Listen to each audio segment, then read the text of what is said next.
Hey, what's going on, guys? Rep your set, run with the sack, and don't look back. It's your guy, DJ Wasabi, back in the building. You know, we putting on for our city. We keeping 100 from the jump. You know, we don't cut corners over here.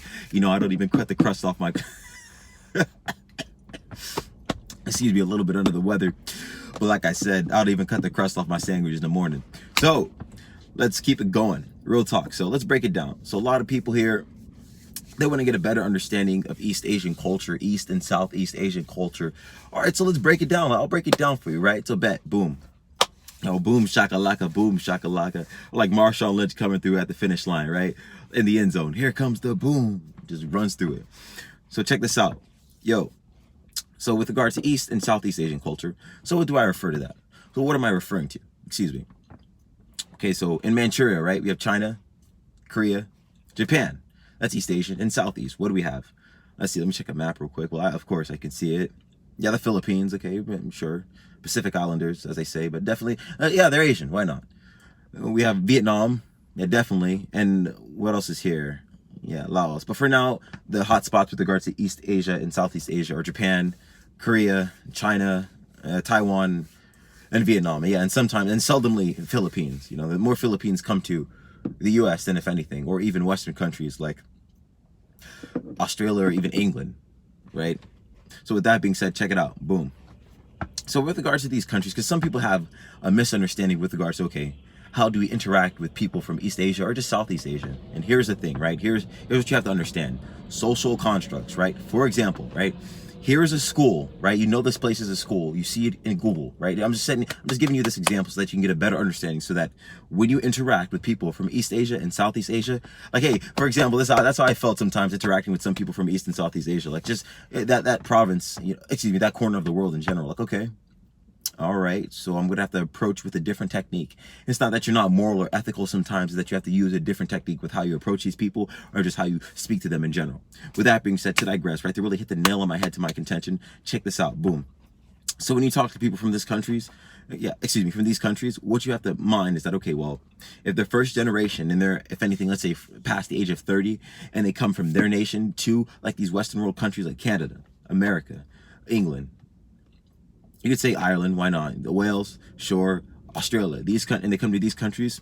What you have to understand is that at times they're not going to be able to respond to you and speak English, or if they do, it's not that they're in a sense superficial, or they talk about the tangible a lot with regard to what they're talking about. Like, okay, well, where's the principles? Where's the morals? Where's the ethics? You know, for example, we're like in the South, hey, we got a good joke. We used to make jokes. Hey, you know, why did the chicken cross the road? To get the pollo tropical? You know, jazz like that. You know. Reps, you have to understand, okay, well, if anything, they come from, in a sense, a conservative society, and if anything, one that's traditional. So with that being said, what does that really mean, one that's conservative? Okay, well, bet. So, and let's say, for example, we have America, right, the US. We have the conservatives, the Republicans, or the progressives, the Democrats.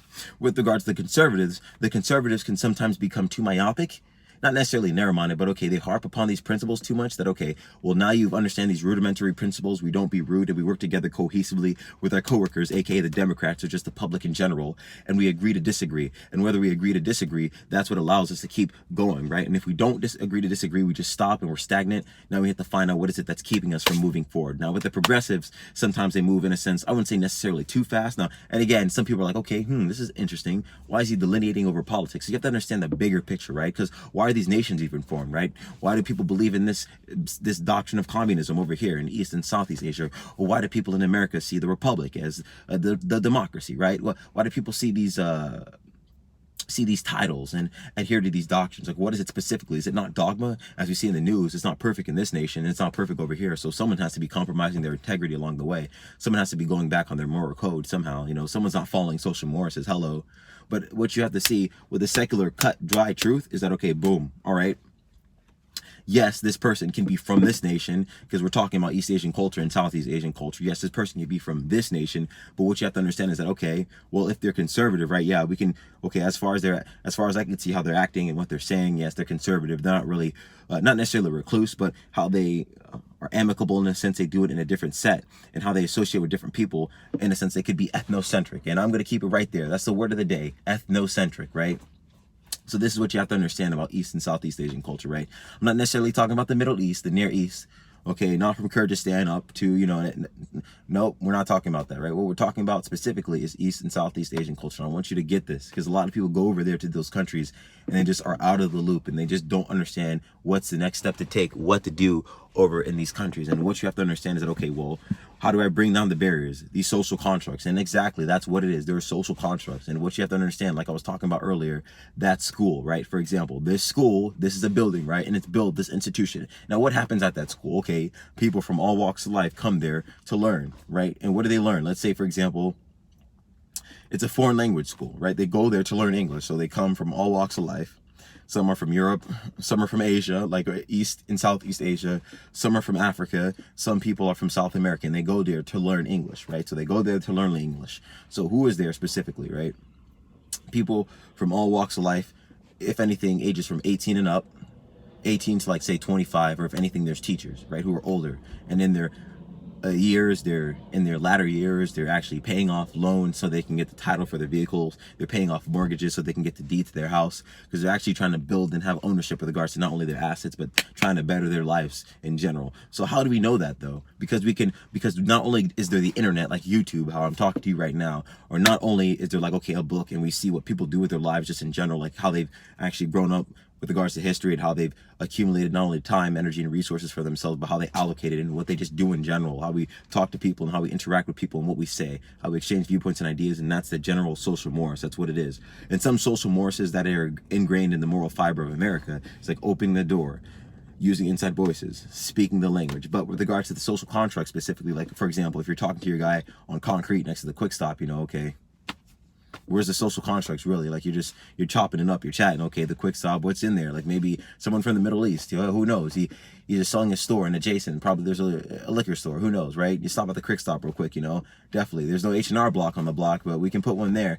So exactly. So the tangible is the social construct, like the building itself, and the the intangible, that social construct, right, is the culmination, like culture, right? The viewpoints and ideas that people harbor. Like, for example, if you search up the etymology of sentence, that means the feelings and opinions of people, basically, because it's not necessarily, because people take English or just any language in general at times, and they try to pontificate their ideas because they assume that your minds are credulous and like, what do you know, right? So they try to pontificate their ideas, and inadvertently they become, in a sense, they can be classified as bigots, right? But in a sense, I want to give you specifically what the answer is, right? Social constructs. That's all you have to understand, really, right? I wish they could have taught us that in school. Social constructs, like, okay, because of your pigmentation, some people won't want to associate with you. Because of the melanin in you, some people won't want to be around you. Because of the hue, but not who you are, that's taken into consideration with regards to, okay, this is how we esteem you, right? You have to understand that the pigmentation at times, it doesn't indicate who you are as a person. There's no correlation between color and character. It simply doesn't exist. It exists. But why is there so many complex? Exactly. I see what you're saying, right? I know the epiphanies that are coming to your mind right now. Why is complexion so complex? Not only in, you can say, sure, why not America, but why is complexion so complex across the world? Why is that such a big deal? Okay, because you have to understand, yes, there's a history book, and yes, you are correct, and yes, that is like a moral and ethical way of going about it. Like, for example, yeah, I want to work at this company. I have a strong moral compass and moral of the story. I read this story one time, and it really brought me to tears, and I want to be compassionate at this establishment. I want to make a positive impact, because I know that of course I can get the money, but I can't take it with me when I pass away. So with that being said, as a byproduct, you don't even have to be too, specific with regards to, okay, when I pass away, you don't have to be morbid or melancholy. You can just say, okay, as a byproduct, I know that by making a difference at this establishment, I know the revenue will come. But for now, I have to rev my engines and do the best that I can and work hard, cohesively, I should say, alongside my coworkers, and we'll get the job done. Sometimes you have to understand that actions speak louder than words, and that's why I'm here today, speaking to you, sir. Exactly, right? And you can get the occupation, but what you have to understand, at the same token, I'm gonna drive this point home, boom, is that at the same token, even though if you get the job at that institution, there can be still social constructs, still glass ceilings, and you have to understand, until further, yes, you are correct, right? You could work at this job, right? You can work at this institution. You satiate the requirements, your credentials and accolades. Yes, we revere them. But politics, right? This how we drive it home. That's why I was talking about the school and the institution and giving you that example. Not only the social construct, the tangible, that school, that building itself, that structure, but also the intangible, the social construct with regard to the minds and the paradigms of the people and how they see the world with that. So you understand, like, for example, if you walked into that school, like, okay, the likelihood of you being able to speak English to these people isn't necessarily low, but what they're going to talk to you about. Okay, like, okay, I just got out of class, this, that, and the third. You can anticipate what's going to come out their mouth because you know where you are, because you're okay. You understand that, okay, there's people, places, and things, and you take into consideration that. You take into consideration these three concepts, right? Or if anything, these three tangible, there's right there. Hey, there's a person, there's a building, they have a head, they have their own mind. With that being said, it's imperative that that politics is this, right? This, of course, politics is like, okay, we pass litigation, we institute the law accordingly so that people can follow it and so they can abide in this framework, like the Constitution at that, and they can work cohesively alongside people. And so if they're able to work alongside people, people are able to agree to disagree, and then we're able to have an institution. Better yet, we're able to have a country. And over the years, as the zeitgeist progresses, we can work together in order to not only build schools, plazas, complexes like neighborhoods. Not only that, but we're able to say, hey, you know what? Because we're able to work so ardently alongside each other for such a long period of time, for such a long duration, stereotypes inevitably they get corroded and they fall away, right? And the zeitgeist, such as, okay, principles woven into our covenant, like united we stand, divided we fall, land of the free, home of the brave. We hold these truths up evident that all men are created equally, right? These are woven into our covenant, and we believe in this, right? These are some principalities that we adhere to, right? These are some principalities that we adhere to. And what people, okay, and that's, I'm giving people, this is not necessarily a disclaimer, but this is game that I'm giving you. Free game, bro. Free game. All you have to do is just adhere to, just take this into consideration, right? For those people out there, right, who have a dark pigment as Wesley Snipes, for those people out there who have a dark pigment, so who have a hue content as dark as Corbin Blue to Wesley Snipes, right? You have to just come to understand, okay, bet. This is how it works in East and Southeast Asia, right? It's somewhat, not necessarily the Philippines, no, it's just not. But with regards to these countries like Korea, Vietnam, certain parts of China, and Japan, it's somewhat hierarchical, right? And you have to take that into consideration, right? They'll take your color into consideration, right? They'll take your nationality into consideration. And you kind of come to understand, like, okay, well, hello. And definitely, because if you do your research, of course, I like you guys out there. I like you guys out there. You guys are like, okay, so I'll just lay down motion sensors like Call of Duty and just read this book in the corner. And that's all you really have to do, right? But just take this into consideration, right? Everyone's genealogy indefinitely originates to Africa, right? But it doesn't matter if you're being logical and then just explaining yourself with regards to, like, okay, you do this and that and the third, you dress properly, you drive this, you do that. And you don't have to drive a certain vehicle, right? Nowadays, people use Uber and Lyft, and they're able to be transient with regard to the subway system, regardless of where they live, right? With regards to that, you can talk properly, you can dress properly, you can treat people with respect. You have to understand that sometimes some people just don't want to associate with you, right? And sometimes with regards to people from East and Southeast Asian culture, this is what they do. This is the issue that some people face with regards to people coming from these Western world countries, going to these countries in East and Southeast Asia. This is the friction that they get. The duress is that, okay, well, the language barrier, okay, you can speak the language, but it's not necessarily about you being logical. Like, again, like I said, you can dress properly, you can talk properly, you can treat people with respect. You have to understand that people, at the end of the day, they have their own, you have to have like a logical perspective. Let's give it like a concrete, like, okay, this is like the truth. Therein, there it exists. Boom, voila, right? Excuse me. People have their own autonomy, their own will power. They have their own free will because they can do what they want, for example, right? They can do that, right? Because they have the volition that resides in them, right? So they can do that. So you have to understand, that people have their own individuation. And even though they come from a specific nation that says, okay, for example, right, like politics, right, until further, like, for example, these countries that I speak of, or in general that you can see on the map, they're homogenous, right? They're homogenous. And with regards to them being ethnocentric, right, when they expand, like I said, when they're ethnocentric, ethnocentric, like, how does that operate? Like, what is ethnocentric, right? So well, really, everyone's ethnocentric in the world. Like, everyone's like, okay, well, for example, like your parents whisper in your ear, like, hey, how about you marry that guy over there? He's the same ethnicity as you. He comes from the same, this, that, and the third. Or they might try to give you a curveball, like, okay, he might not be the same ethnicity, but he's the same nationality. Okay, in a sense, like sometimes being ethnocentric, but with regards to being ethnocentric, right? That basically means that, okay, this person, with regards to his ancestry, it has the same background as mine, right? That's why everyone in a sense is ethnocentric. So like, okay, people have recommended you to, like, say for example, you're African American male. Someone's gonna recommend you to go, oh, why don't you date an African American woman? Why don't you date someone from the Caribbeans? Why don't you date an African person, right? They're not gonna be like, okay, sometimes maybe you can go date a Caucasian woman. Sure, why not, bro? But at the same token, the majority of the times you're gonna be recommended to go date an African person, and that's just the way the world is, right? Because you got to ask yourself sometimes. I'm sure people have come to this epiphany, right? I know what you're thinking, right? I'm gonna tie this in for you because people, they go to East and Southeast Asia, but they face some friction. Some like, okay, what am I doing wrong? You know, again, you cross your T's and dot your I's, you're on your P's and Q's. What is it specifically that's impeding me from associating with these people? And you have to understand that, okay, they're enamored and they care about their pigment and they care about their nationality, right? And with that being said, at times they can become zealots in those intangible barriers that duress, you can feel it. But they're not necessarily being rude. It's just that how they've been conditioned over time, that culmination, right? The culture, because culture is that culmination of viewpoints and ideas that they harbor. Over time, that condition is ingrained in them. So when their parents, right? So when their parents tell them to go, okay, associate with this group of people, they're going to do that indefinitely until further notice. That's basically what politics is, that pull, that baton of influence, right? That's basically what it is. Like, okay, so I have that's what politics basically is. Like, okay, yes, you're correct. You can point to your PowerPoint all day long. Yes, you're correct. You showed me the YouTube video. You aggregated the information with regard to the library, and you also bought some books on Amazon. Cool, awesome, I appreciate that. Boom, voila, you actually built a tapestry for me. You had like that, you printed like a billboard. Excuse me, you got like a billboard from Office Depot or Staples, and you actually put it together like you were like doing a chemistry project, or just an example, like you're just doing like a science project. Like, we appreciate that, but at the same token, until further notice, this is how we run our society. This is how we run our house.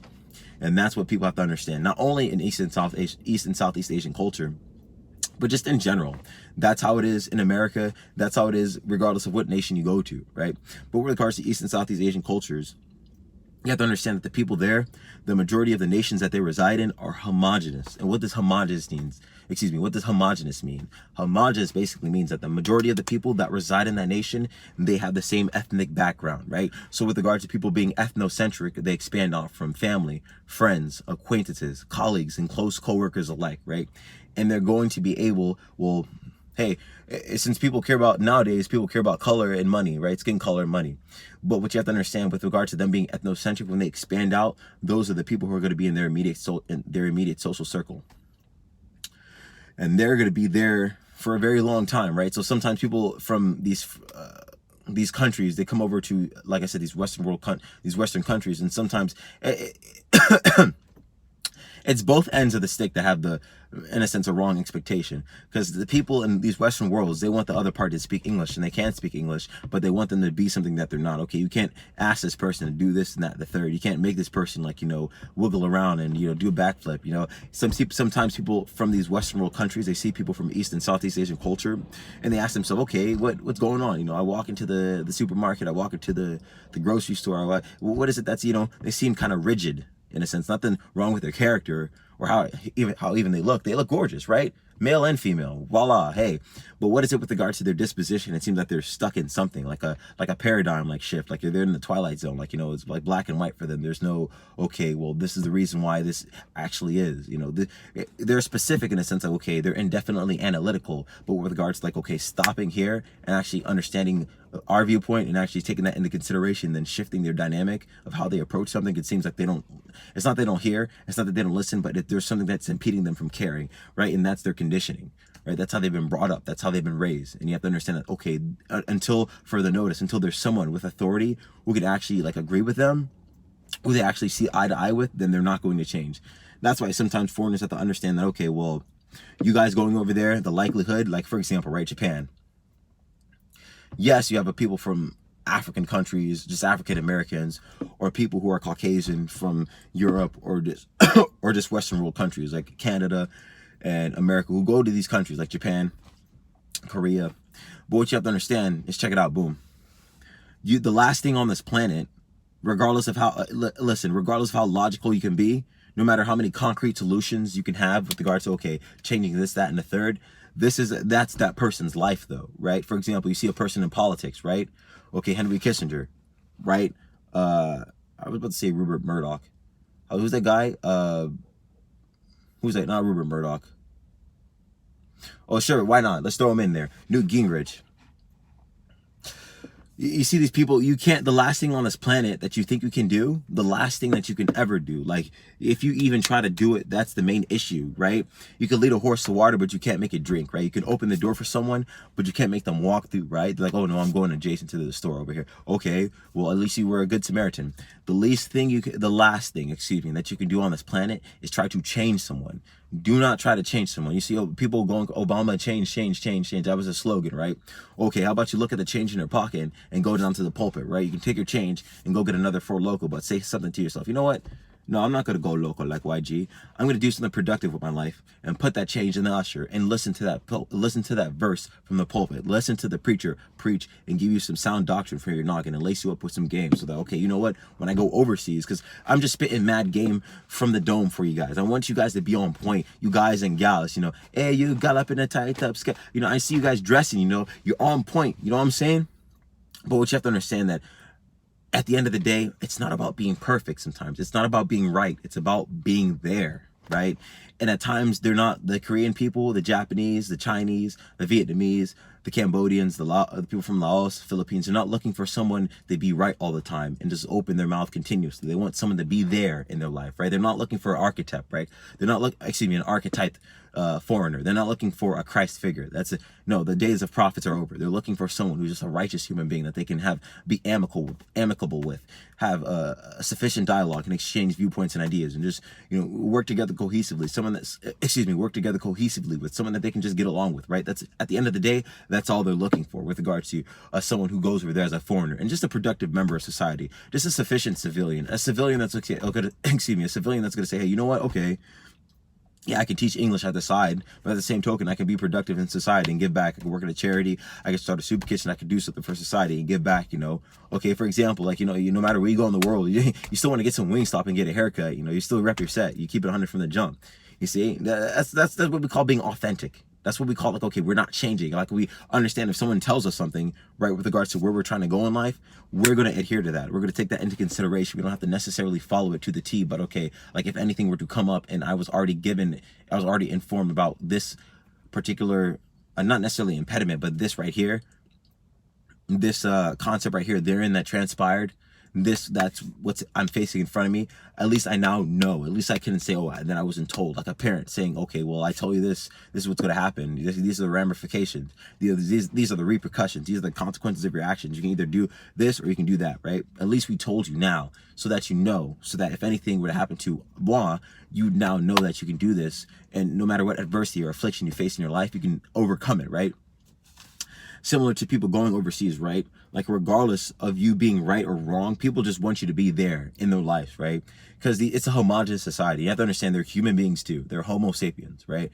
At the end of the day, regardless of their color, right? Their nationality, right? Their socioeconomic status, their political, their religious affiliation, their sexual orientation, and their gender. They just want someone to be friends with, right? And I leave you with this quote, right? From the pulpit. I like poetry, right?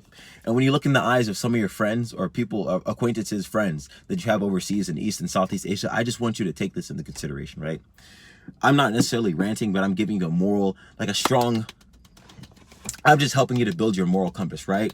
Sometimes you got to dig deep and find, okay, what does this mean to me? That's your dignity, right? That's what dignity means. When you have something strong when you have something there that you want to protect and maintain, right? You have something that you want to protect and maintain. That's what dignity is, right? Boom. So check it. I have a quote for you, right? So this is the verse. How can you say you love God, whom you've never seen before, and hate your brother who you see every day? So with that verse, I want you to take that verse with you, guys and gals, ladies and gentlemen. I want you to take that with you overseas. Take that one with you and say, hey, you know, okay, when I look in the eyes of the Japanese and the Korean and the Chinese and the Vietnamese and those from Laos and those from even the Philippines, those from Taiwan as well, when you look in their eyes, say, hey, you know what? Maybe I can change the way I talk to them. Maybe I can change the way I treat them. Maybe I can approach from a different angle. Because what do I know, right? All we know is that we do not know, and that there is more than meets the eye. Yep, that's for sure. All right, it was a pleasure, guys, chatting with you, chopping it up. I hope you all stay warm out there. I know it's getting kind of cold. We're moving into wintertime. When they drop down to the drop top in the winter. That's what winners do. You already know what it is. Keeping 100 from the jump, rip, reset. And hey, if you go out, you go out stunting. That's what's up. You know, never give up. Keep moving forward. You know, like Winston Churchill said, never, never, never give up. Or just Rock Lee versus Gar. You know, you got to put in your work. And the winner has been decided. Gara wins. What? He went all out, Lee. You know, hey, at least he gave it all. All right, partners. All right, guys. Peace out. Enjoy the rest of your day.